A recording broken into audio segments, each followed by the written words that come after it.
Legenda di balik Gunung Tidar.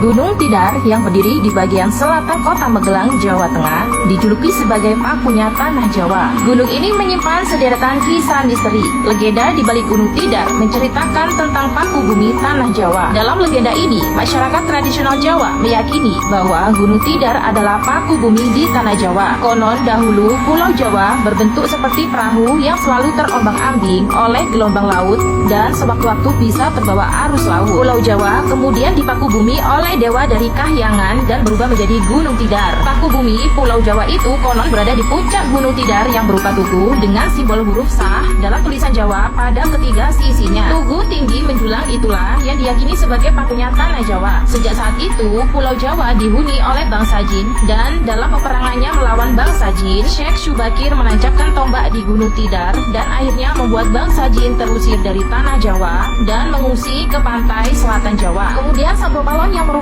pengasuh tanah Jawa menampakkan diri dan menantang Syekh Subakir bertanding. Sebagian besar memiliki ilmu kanuragan. Konon saat itu Gunung Tidar menjadi pusat kerajaan gaib di Pulau Jawa karena dihuni oleh serangkaian bangsa Jin, sehingga siapapun yang masuk ke area Gunung Tidar dipastikan akan tewas. Begitu kuatnya kepercayaan tradisional masyarakat Jawa saat itu, banyak ulama-ulama agama Islam gagal untuk menyebarkan dakwah Islam di tanah Jawa. Hingga akhirnya datanglah sosok sakti dari Persia yang bernama Syekh Maulana Subakir yang hendak menyucikan Pulau Jawa dari kemusyrikan bangsa Jin dan menyebarkan dakwah Islam di tanah Jawa. Dalam peperangannya melawan bangsa Jin, Syekh Subakir menancapkan tombak di Gunung Tidar dan akhirnya membuat bangsa Jin terusir dari tanah Jawa dan mengungsi ke pantai selatan Jawa. Kemudian Sabdo Balon yang merupakan pengasuh tanah Jawa menampakkan diri dan menantang Syekh Subakir bertanding.